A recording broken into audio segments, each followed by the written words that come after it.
Nous sommes en France, au bord de la Méditerranée. Une espèce venue d'une contrée lointaine menace l'écosystème local. Elle accomplit ses méfaits dans l'ombre. À l'abri des regards, dans l'univers des fourmis.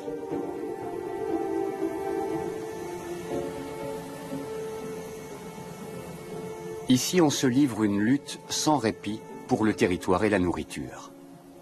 À même le sol ou dans de vieux troncs d'arbres, les hôtes indésirables sont pourchassés sans merci.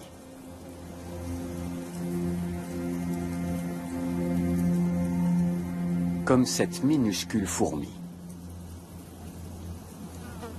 La fourmi d'Argentine mesure tout juste 2 mm.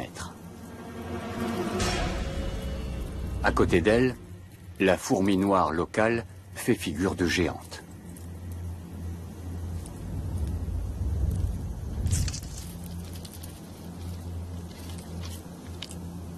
Seule, la minuscule fourmi n'aurait aucune chance. Mais une fourmi d'Argentine n'est jamais seule.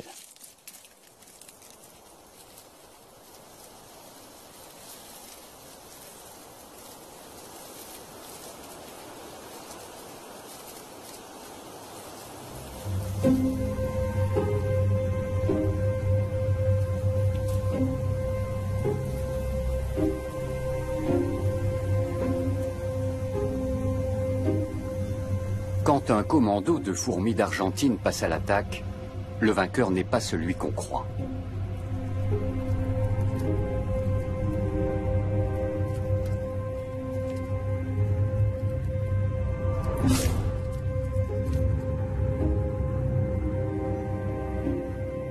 Ce sont elles qui prennent le dessus, car elles sont nombreuses, et se battent avec acharnement.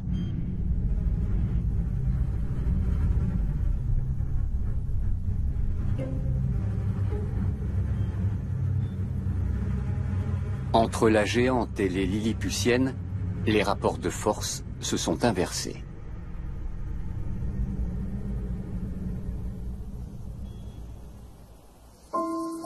Environ 160 espèces de fourmis indigènes vivent ici, sur la côte méditerranéenne. Très discrètement, chacune d'entre elles joue un rôle important dans le système complexe de la nature. Les fourmis moissonneuses transportent les premières graines et fleurs dans la fourmilière. Elles remplissent les réserves de nourriture de la colonie. Chez les fourmis, le travail de chaque individu est entièrement voué à l'intérêt de sa colonie. Les ouvrières assurent toutes les tâches. Recherche de nourriture, lutte contre les agresseurs, soins aux œufs et aux larves. Les mâles jouent un rôle éphémère, le temps d'engendrer la prochaine génération.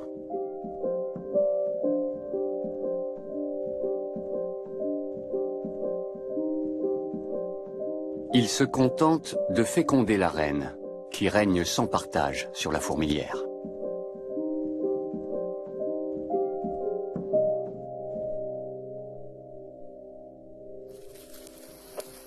Après les rigueurs de l'hiver, les moissonneuses travaillent dur.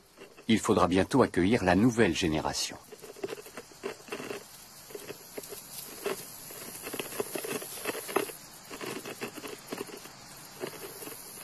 Mais le calme apparent est trompeur. Dans toute l'Europe, des scientifiques ont l'œil rivé sur les fourmis. Ils sont inquiets.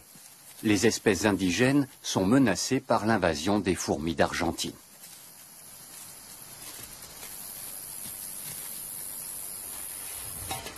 Olivier Blight et Éric Provost sont chercheurs en biologie. Ils se rendent dans la forêt de Céreste, dans les Bouches-du-Rhône, pour y observer sur le terrain les effets de l'invasion.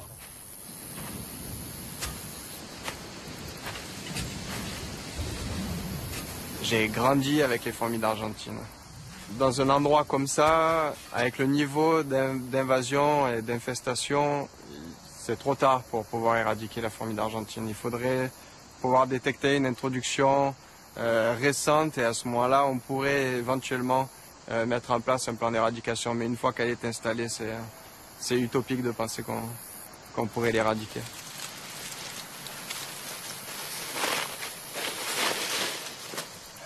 Éric Provost est spécialiste des fourmis locales. Il assiste à la diminution constante de leur population, victime de l'expansion des fourmis d'Argentine. Dans certains secteurs, celles-ci ont déjà complètement éliminé leurs concurrentes indigènes. J'ai passé ma vie à étudier les fourmis et c'est vraiment... je suis très attristé de voir cet état de fait, mais j'arrive pas à aimer les fourmis d'Argentine. Ça doit être des fourmis, elles n'ont pas à être ici, quoi.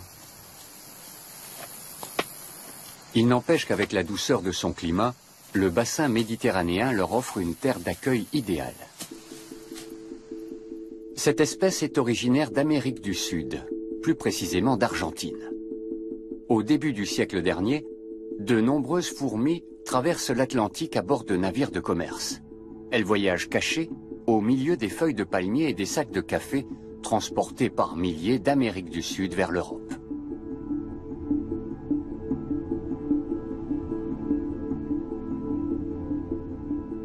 Leur première grande colonie s'est formée à Madère, au début du XXe siècle. Puis elles ont gagné le continent européen. Personne ne sait précisément où, mais une chose est claire, c'est l'homme qui les a introduites en Europe via les grands ports.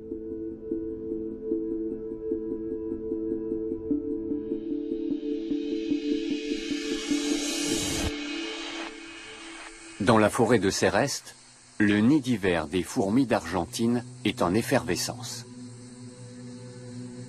De petits groupes essaiment dans plusieurs directions. Comme tous les ans, ils vont étendre leur territoire et donc bâtir de nouveaux nids, conquérir de nouvelles sources de nourriture et éliminer leurs concurrents.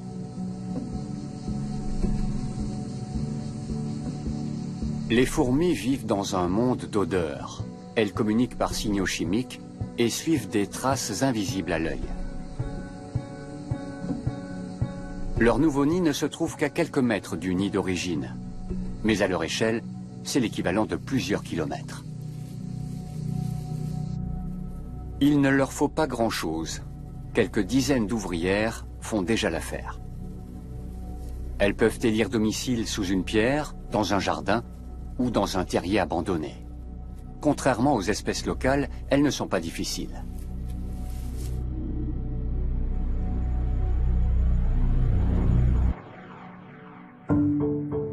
Cette reine ne sera pas la seule à régner sur la fourmilière. Ce qui serait impossible chez des fourmis indigènes est la norme chez les fourmis d'Argentine. Chaque nid a plusieurs reines.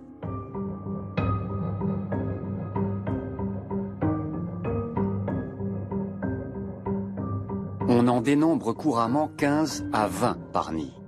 Et bientôt, elles commenceront à pondre.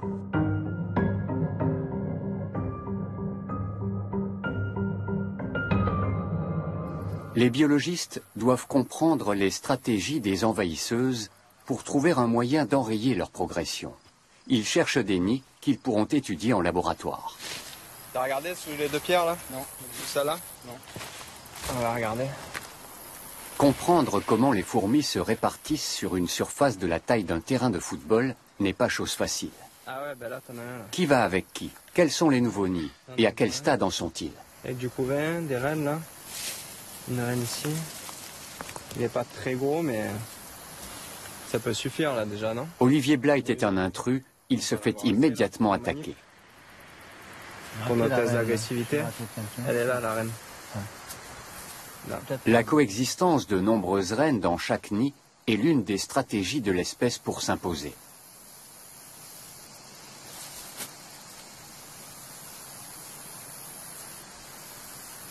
L'avantage, c'est la production de couvains qui va être plus importante. Un plus grand nombre d'œufs seront pondus et donc des tailles de colonies beaucoup plus importantes.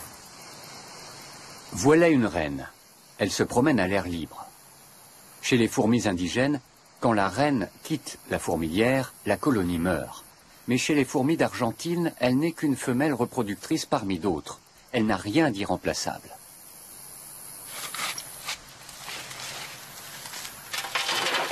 Olivier Blight emporte des échantillons au laboratoire.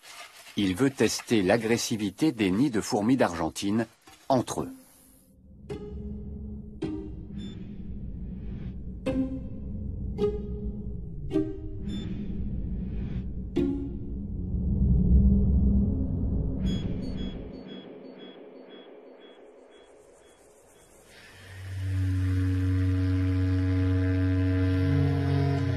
Début juillet, à l'aube d'un jour de combat. Dans la forêt, la tribu argentine continue d'agrandir sa fourmilière. Elle a besoin d'espace et cherche inlassablement de quoi se nourrir. Les fourmis d'Argentine sont omnivores. Elles se nourrissent de végétaux et d'insectes, qu'ils soient morts ou vivants.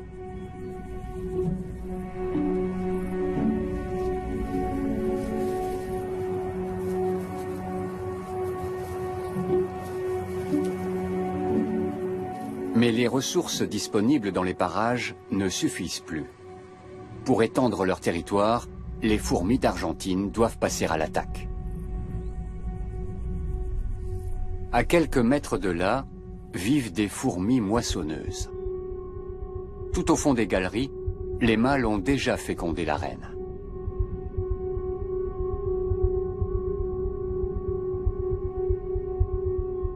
Les ouvrières qui s'affairent en surface sont les premières à repérer les intrus. Elles émettent alors des signaux chimiques pour donner l'alarme au plus profond de la forteresse.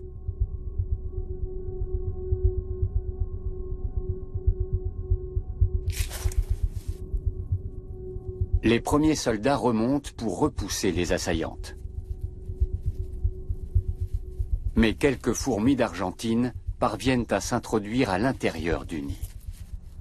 Et la bataille commence.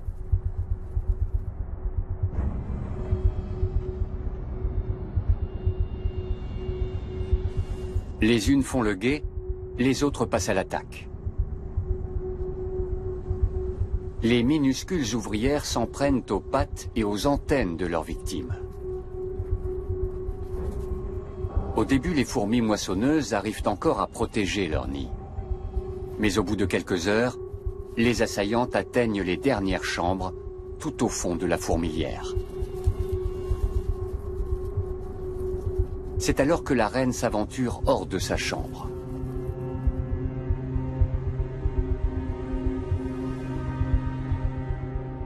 Mais la reine ne sait pas se battre. Elle est immédiatement attaquée. Des ouvrières argentines s'agrippent à ses pattes.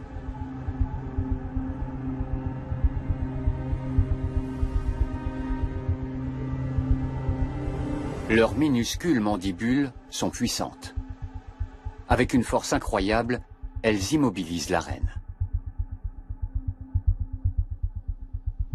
Celle-ci a beau faire environ 10 fois leur taille, elle n'a aucune chance. Même la fuite serait sans espoir.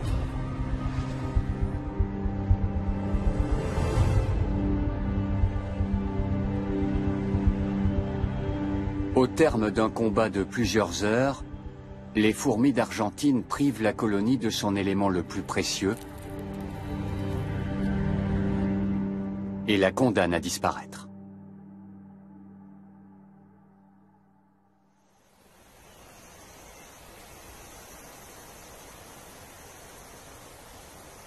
De retour au laboratoire, Olivier Blythe veut étudier scientifiquement les guerres entre fourmis. Habituellement, les fourmis d'une même espèce, mais de nids différents, se combattent, même quand leurs fourmilières ne sont distantes que de quelques mètres. Le chercheur met en concurrence des fourmis d'Argentine prélevées en divers endroits de la côte méditerranéenne, toujours à 100 contre 100. L'un de ces deux nids vient de France, l'autre d'Espagne. En principe, ces fourmis devraient s'affronter jusqu'à la mort.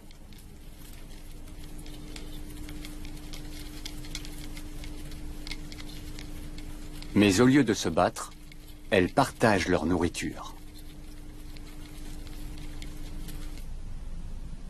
C'est grâce aux informations transmises par leurs antennes, leurs principaux organes sensoriels, qu'elles décident avec qui elles acceptent de partager. Recouvertes de milliers de poils tactiles extrêmement sensibles, leurs antennes leur permettent de percevoir les goûts et les odeurs, et de distinguer leurs amis de leurs ennemis.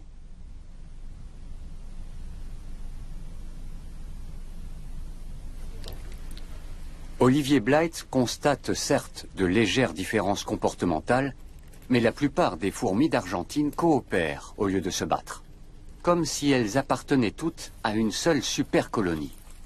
Le chercheur procède à des centaines d'expériences. C'est assez difficile, parce que c'est assez fatigant de compter 200 ouvrières et de les mettre dans les boîtes, regarder le comportement après. Donc, à la fin de la journée, quand je ferme les yeux, je vois des fourmis qui passent. Et là, c'est les fourmis, Marseille, c'est Rust et les 2 Espagnols. Logiquement, elles devraient donc se livrer un combat à mort. Pour comprendre pourquoi ce n'est pas le cas, les chercheurs analysent l'odeur des fourmis. Chez tous les membres d'une colonie, le même mélange de molécules, mais dans des proportions différentes, constitue une carte d'identité olfactive commune. Ce parfum réparti sur tout le corps est aussi unique qu'une empreinte digitale et leur permet de se reconnaître. Le cocktail chimique est isolé à l'aide d'une solution, puis analysé. Le résultat est surprenant. La supercolonie principale est immense.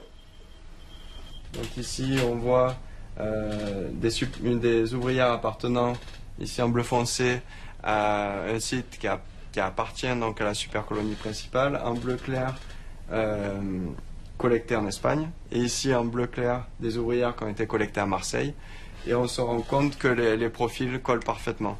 Il y a quelques différences ici, par exemple, mais c'est des différences quantitatives et qui ne déclenchent pas de l'agressivité.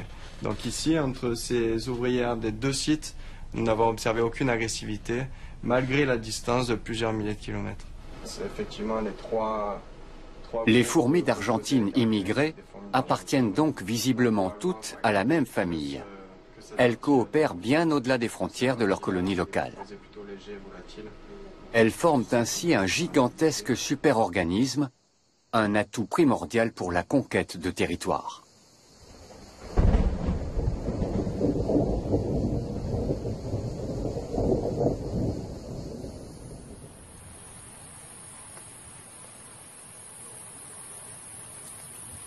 Dans la chaleur estivale, l'eau est une denrée rare et précieuse.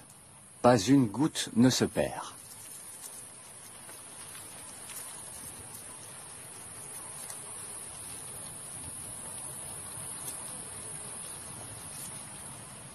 Après s'être désaltérées, les ouvrières stockent le précieux liquide dans leur abdomen et le rapportent au nid. Le nouveau nid des fourmis d'Argentine est encore en contact avec sa fourmilière d'origine. À chaque rencontre, les ouvrières ne mettent qu'une fraction de seconde à se reconnaître comme membres d'une même colonie. Les différents nids vont jusqu'à chercher leur nourriture ensemble. Il y a de nombreuses années, une colonie de fourmis autochtones a établi sa fourmilière à quelques mètres de là. Ces ouvrières sont elles aussi en quête de nourriture. L'une d'elles dépose une trace olfactive pour informer ses congénères qu'elle a trouvé quelque chose.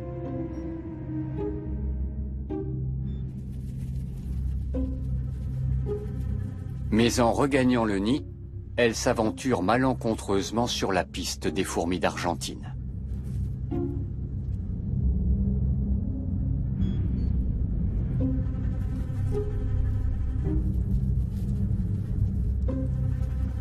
Elle est attaquée sur le champ. Mais elle est beaucoup plus grande et plus rapide que ses agresseurs. Elle s'en tire de justesse. Mais la trace olfactive qu'elle a laissée sera fatale à son nid, car les fourmis d'Argentine vont la suivre.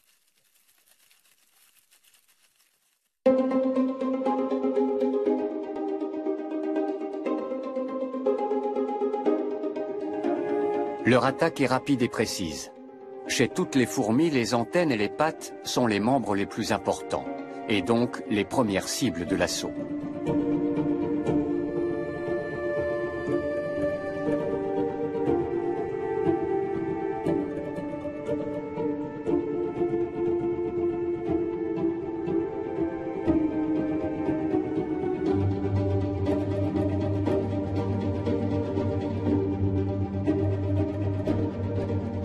Chez les minuscules fourmis d'Argentine, c'est le nombre qui fait la force.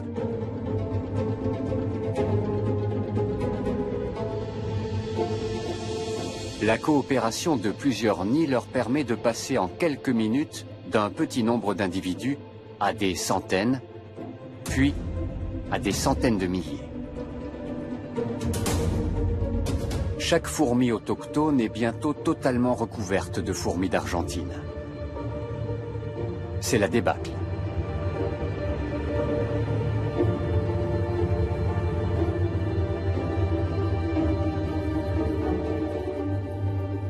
Les attaquantes s'en prennent maintenant au nid de leurs victimes.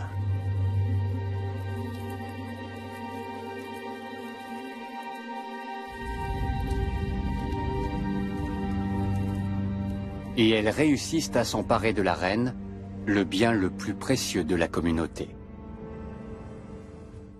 Quand la reine meurt, c'est la colonie entière qui disparaît avec elle.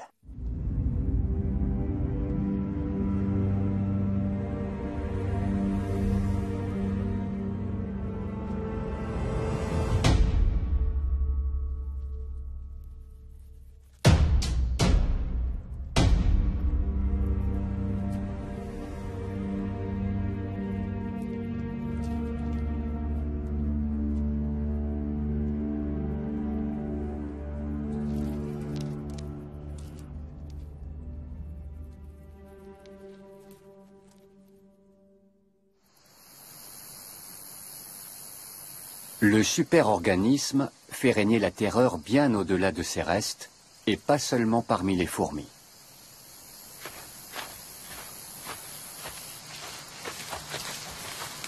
Les fourmis d'Argentine constituent vraiment un problème énorme, notamment en ce qui concerne la biodiversité, puisque, bon, comme toute espèce invasive, elle a des impacts considérables sur la faune, donc sur tous les insectes, qu'ils soient fourmis ou autres, tous les insectes rampants en général, et ça bouleverse le fonctionnement des écosystèmes.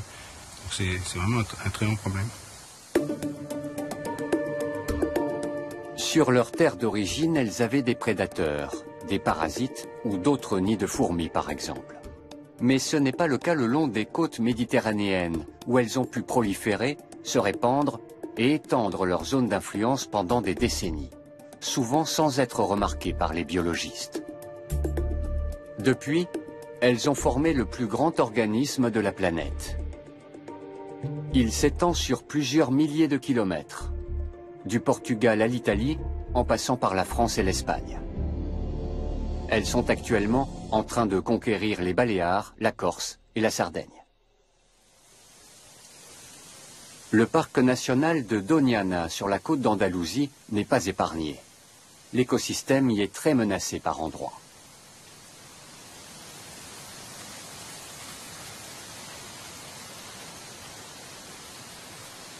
Le parc possède quantité de grands chênes-lièges isolés.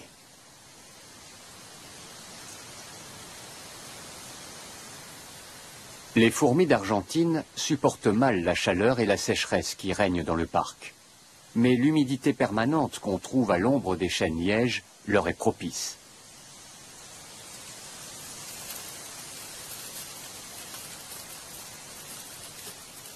Pour les chercheurs, ces chênes sont un terrain d'investigation unique. Ils peuvent y étudier les intruses sur un territoire clairement délimité. Dans ces conditions, le biologiste Chim Cerda compte bien décrypter les stratégies mises en œuvre par les fourmis d'Argentine pour enrayer leur propagation. Il est évident que la fourmi d'Argentine a été introduite à Doñana par l'homme. On ne sait pas exactement à quand cela remonte, mais on en est certain. Parce qu'au début, les maisons étaient les seuls endroits du parc où on en trouvait. Chim Cerda pense que la rapidité des fourmis d'Argentine leur procure un avantage énorme sur leurs concurrentes. Il veut vérifier son hypothèse, expérience à l'appui. Ces minuscules mouches des fruits font le régal des fourmis et illustrent la concurrence que se livrent les fourmis entre elles, ainsi qu'avec les autres espèces qui se nourrissent d'organismes morts trouvés au sol. Qui arrivera le premier et à quelle vitesse?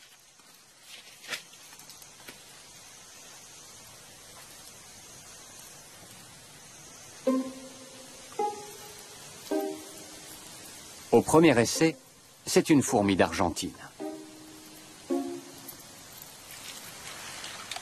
Le chercheur relève aussi la température à la surface de la cuillère. Cimserda va répéter l'expérience sous plusieurs dizaines d'arbres et à différents moments de la journée.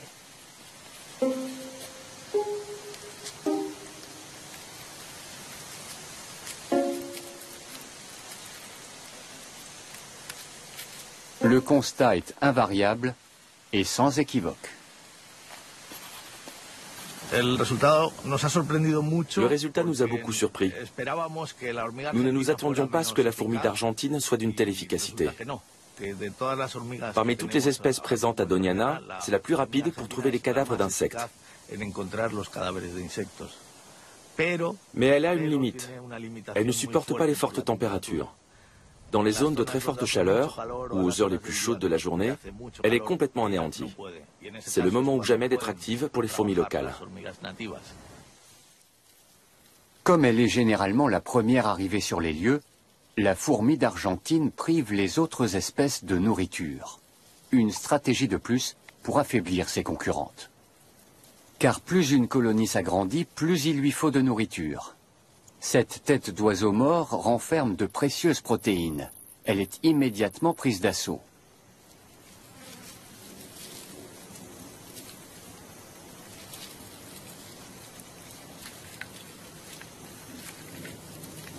Les fourmis d'Argentine ne sont pas seules à vouloir faire bombance.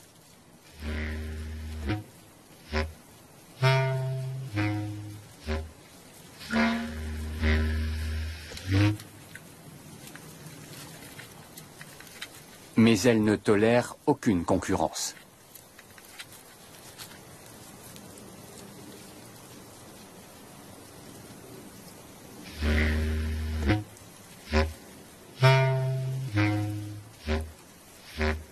La carapace de ce coléoptère est trop dure. Elles ne peuvent le tuer.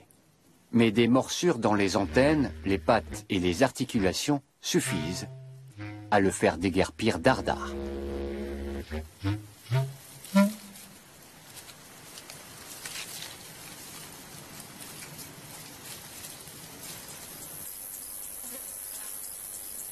L'impact des fourmis d'Argentine sur les écosystèmes locaux fait l'objet de débats parmi les scientifiques. On s'interroge encore sur leur influence sur d'autres espèces, comme les amphibiens, les oiseaux ou les rongeurs. On sait en revanche avec certitude que partout où les fourmis d'Argentine s'installent, les autres fourmis disparaissent. Les envahisseuses sont trop fortes, trop rapides et trop puissantes.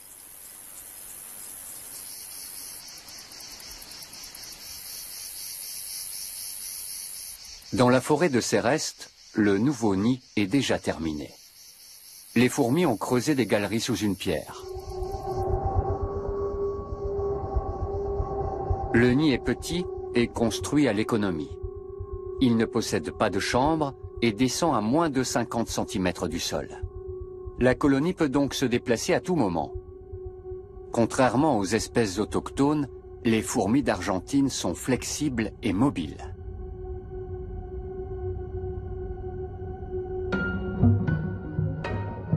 Les ouvrières ne connaissent pas le repos. La plupart d'entre elles passent leur vie à chercher de la nourriture. Un sureau proche de leur nid leur offre une nourriture abondante. Outre ces fruits sucrés, ils recèlent une autre richesse.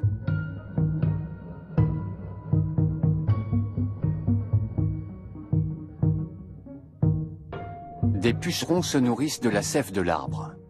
Ces insectes ne sont pas attaqués par les fourmis, bien au contraire.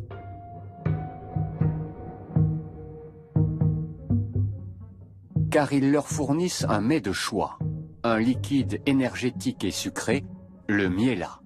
Les fourmis en raffolent.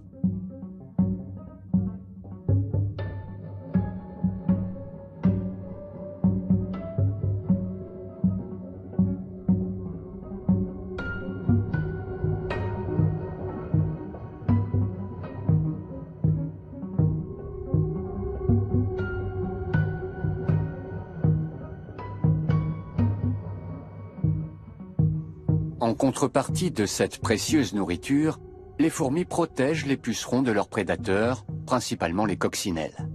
Un échange de bons procédés au détriment de la plante. L'abdomen bien rempli, les ouvrières retournent au nid.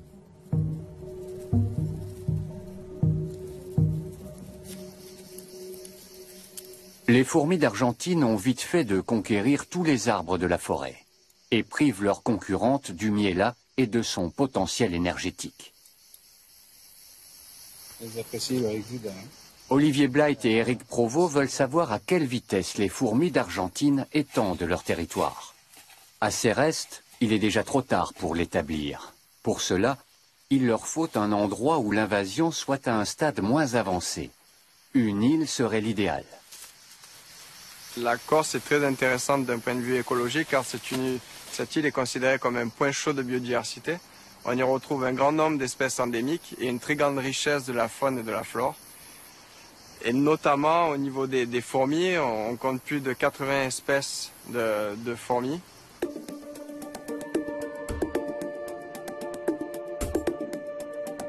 Comme un siècle plus tôt sur le continent, les fourmis d'Argentine sont arrivées en Corse via l'homme.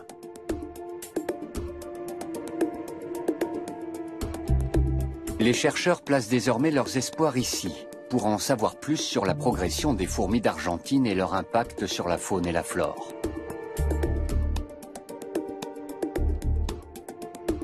Elles se sont déjà appropriées une bonne partie des grands arbres.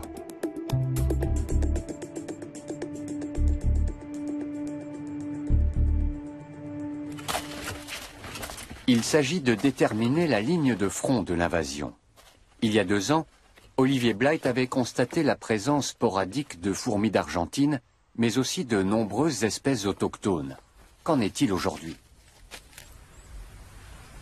On donne du miel pour les fourmis qui ont un régime alimentaire omnivore, mais avec préférence pour les substances sucrées, comme les fourmis d'Argentine. On donne également du thon pour les espèces omnivores, mais avec préférence pour les viandes.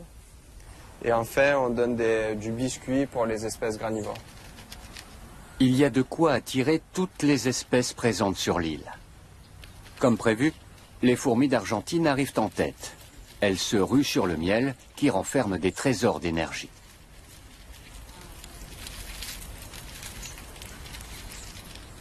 Les chercheurs attendent l'arrivée d'autres espèces de fourmis, plus lentes. En vain. Et les envahisseuses boivent même l'huile du thon.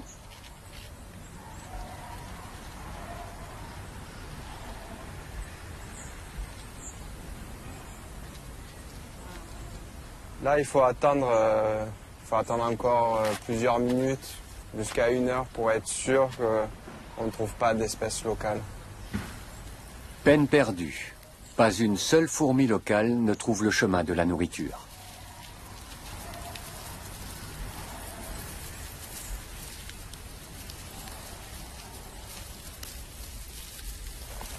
Environ 1 kilomètre plus loin, Olivier Blight trouve ce qu'il a désespérément cherché sur le continent. Une zone que les fourmis d'Argentine n'ont pas encore totalement conquise. Ici, on est sur le front d'invasion. Donc, on a trouvé rapidement plusieurs espèces locales, près de 10 espèces en quelques minutes, mais avec la fourmi d'Argentine. Et là, par exemple, sur la butte, on a un très grand nid de fourmis d'Argentine. Et ici, on a un nid de fourmis locales. Les scientifiques constatent que le front d'invasion n'est pas rectiligne. Les fourmis d'Argentine apparaissent soudainement à des endroits où elles ont probablement été amenées par l'homme. Les activités humaines accélèrent considérablement leur propagation.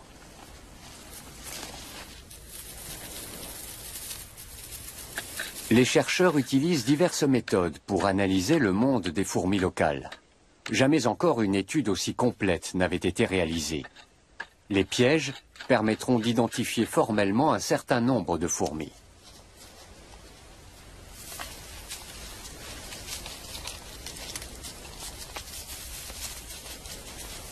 De la localisation des différentes espèces de fourmis à la réaction des fourmis locales face aux envahisseuses, en passant par leur influence sur la biodiversité, les questions sont multiples. Les biologistes fouillent également le terrain et font une trouvaille très intéressante. Ah, une tapinoma. Ah oui? Ouais. Ah c'est bon. Tu la prends, hein? Ouais, je la prends. Les fourmis collectées dans le tube témoignent d'un rude combat territorial entre colonies. Elles ont une particularité. La distribution de tapinoma, ça va être le négatif de la distribution des fourmis d'Argentine. Et on n'a jamais trouvé ces deux espèces ensemble. A-t-on trouvé l'espèce capable de tenir tête aux fourmis d'Argentine? Pourrait-on utiliser des fourmis de Corse pour combattre l'invasion?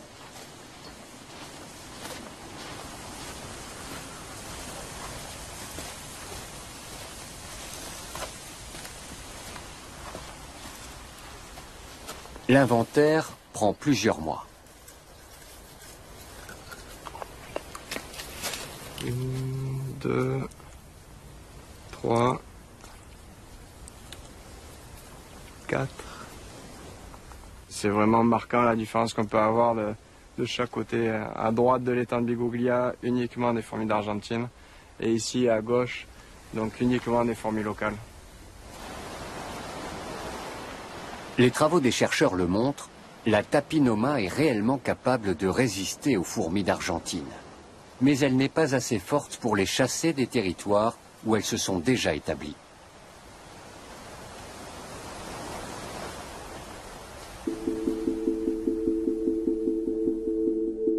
Le réchauffement climatique fait craindre l'invasion d'autres régions d'Europe. Car si les hivers se font plus doux, les fourmis d'Argentine pourraient survivre dans des zones plus septentrionales.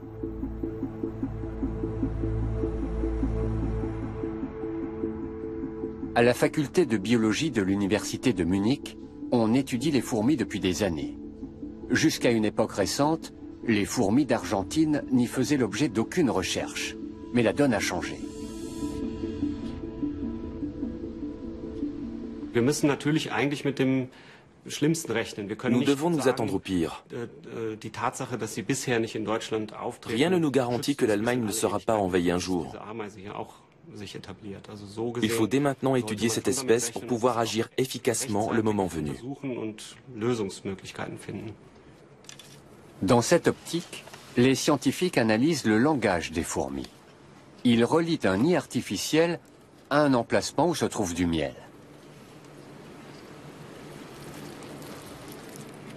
Les fourmis ne mettent que quelques minutes à le découvrir et déposent des phéromones au passage, pour marquer d'une trace olfactive le chemin le plus court.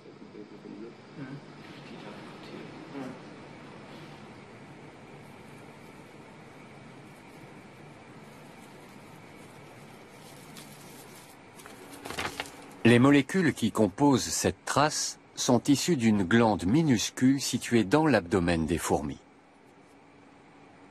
Les chercheurs veulent extraire cette substance de la glande à des fins d'expérimentation.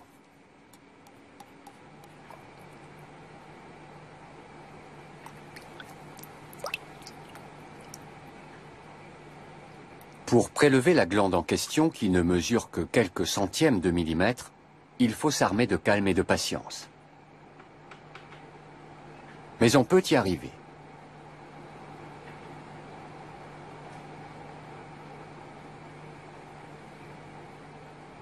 Avec la substance contenue dans la glande, les chercheurs tracent un nouveau parcours. Ils le relient au reste du dispositif.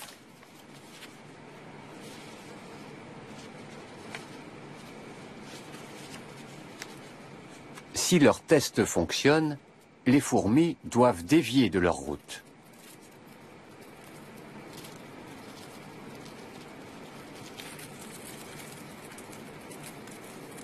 Et c'est bien ce qu'elles font. Elles suivent la piste tracée par les scientifiques.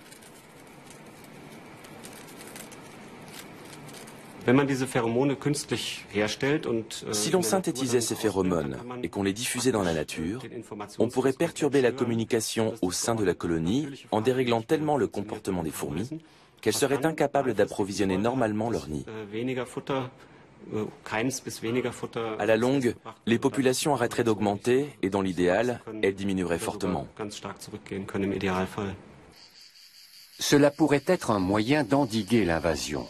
Mais pour l'instant, cette expérience n'a été réalisée qu'en laboratoire. On ne sait pas si elle fonctionnerait à grande échelle dans la nature. À Céreste, c'est la fin de l'été. Dans le nid des fourmis d'Argentine, la génération suivante se prépare. Les œufs et les larves sont constamment déplacés. Le nid est perpétuellement en mouvement. Les fourmis d'Argentine sont génétiquement programmées pour bouger en permanence, ce qui les rend toujours prêtes à réagir en cas d'imprévu.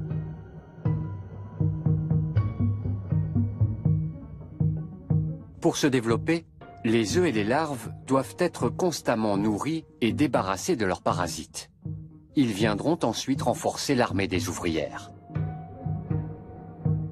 Bientôt, la colonie éliminera 90% de ses propres reines, car les jeunes reines sont plus fertiles et leur progéniture encore plus nombreuse.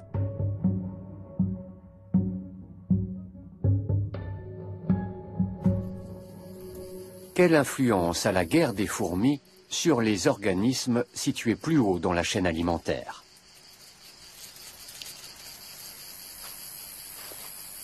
C'est la question que se pose une équipe de biologistes, ici dans le parc national de Doñana, en Espagne.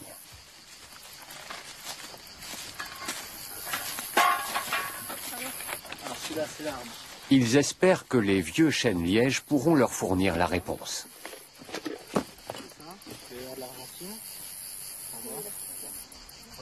Ce qu'on fait, c'est que on va mettre les pitfalls dans l'arbre. Les écorces, tu vas les Nous avons choisi les chênes-lièges parce qu'à Doñana, il n'y a presque que du maquis et que les chênes-lièges y forment des sortes d'îlots, de petits écosystèmes clos. Nous avons donc sélectionné 10 chênes-lièges que les fourmis d'Argentine n'ont pas encore atteints et 10 autres qui sont déjà infestés.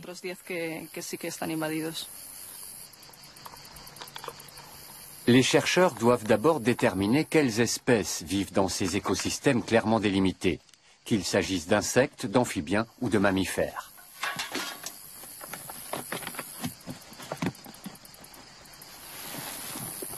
À chaque catégorie, un piège adapté.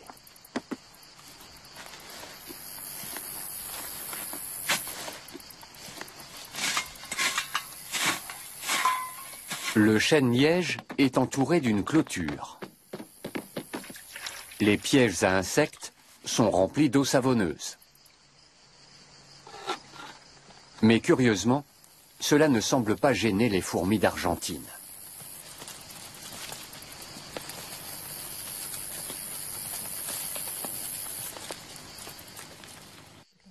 Pendant plusieurs années, les chercheurs ont observé les chênes-lièges et noté scrupuleusement le nom de chaque animal qu'ils y trouvaient. Sur le terrain, il semble que les craintes des biologistes se confirment. La présence des fourmis d'Argentine aurait des répercussions sur le reste de la faune. Car les fourmis d'Argentine éliminent les fourmis autochtones. Mais surtout, elles constituent une masse totale bien plus importante. Et comme elles sont très agressives, cela pourrait faire fuir les animaux de plus grande taille.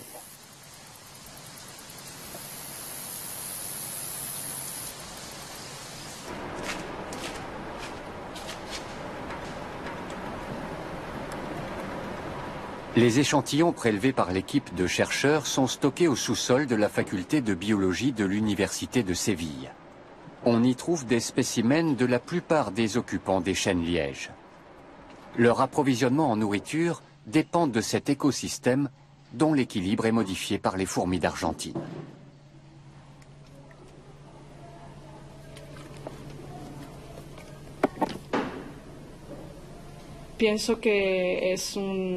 Elle constitue une menace importante pour les autres communautés de fourmis qui vivent autour des chênes-lièges. Elles les anéantissent en totalité. Et nous avons aussi constaté des effets plus ou moins négatifs à d'autres niveaux de l'écosystème. Certaines espèces ont déserté les chênes-lièges colonisés par les fourmis d'Argentine, où ils sont devenus plus rares. Mener une analyse complète d'un écosystème est un défi gigantesque, mais offre de nouvelles possibilités.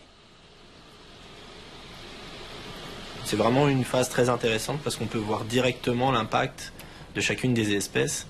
Et c'est un peu l'objectif de l'expérience, de voir à chaque estomac qu'on ouvre, on se pose la question à savoir est-ce qu'il va y avoir des fourmis, est-ce qu'il ne va pas y en avoir, parce que c'est des choses qui sont difficiles à voir directement sur le terrain.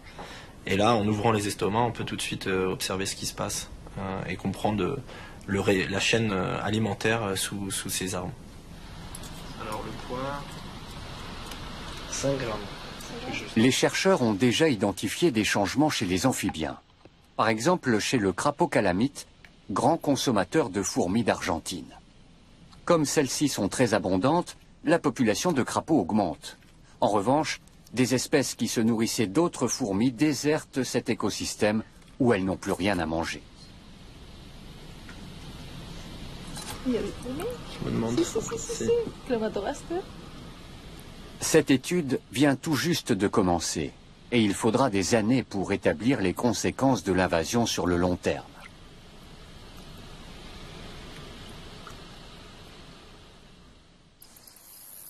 C'est l'automne dans la forêt de Céreste.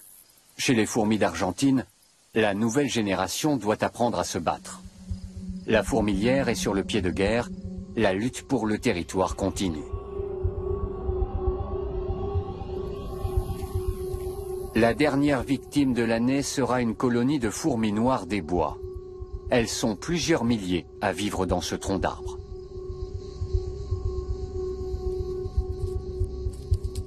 Les fourmis noires sentent le danger, même si l'avant-garde ennemie est encore très discrète.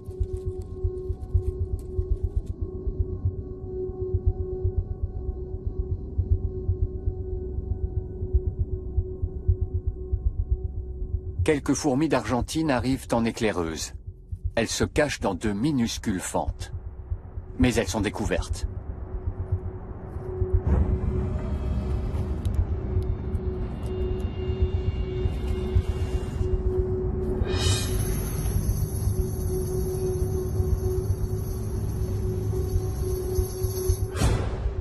Les fourmis des bois sont des combattantes redoutables. Et leur taille imposante peut leur donner l'avantage.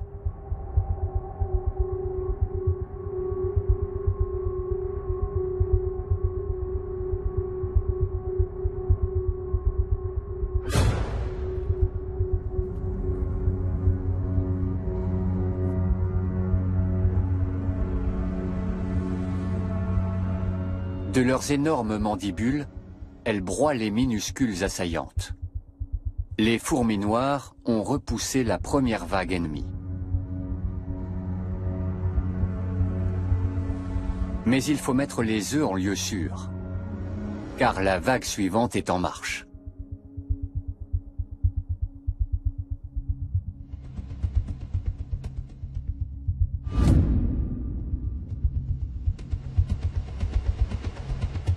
Et cette fois, elles viennent en nombre.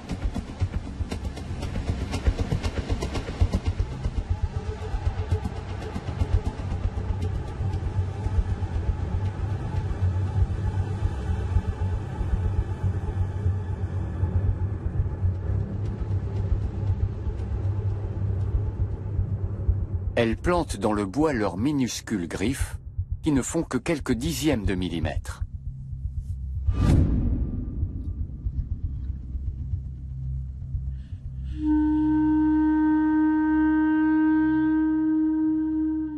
Malgré leur force supérieure, les fourmis noires ne parviennent pas à leur faire lâcher prise.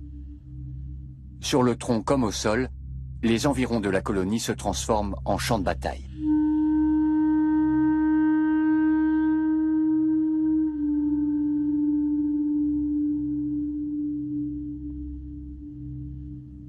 Les assaillantes s'agrippent aux membres et aux antennes de leurs victimes, qu'elles déchiquettent méthodiquement.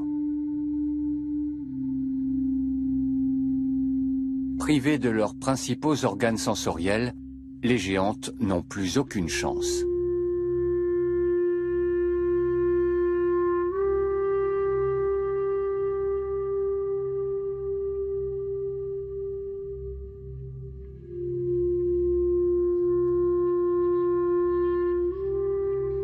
La bataille durera des semaines, mais son déroulement est immuable.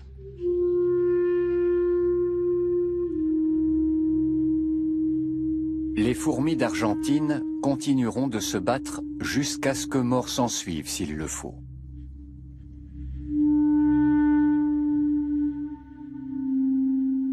Car quelle que soit leur perte, elles seront toujours les plus nombreuses et continueront d'éliminer leurs concurrentes une à une.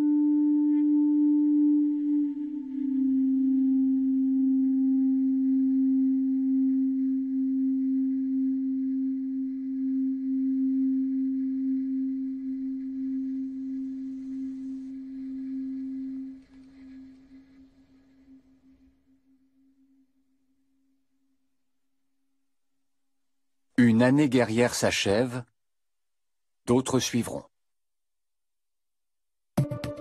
Bientôt, de nouveaux groupes partiront fonder d'autres nids.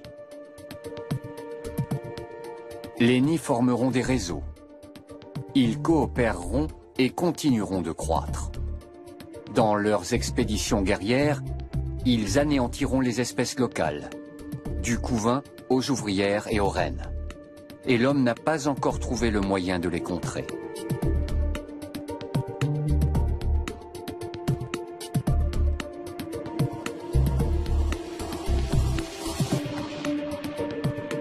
Leur soif de territoire est sans limite et fait de la supercolonie des fourmis d'Argentine le plus grand prédateur de notre planète.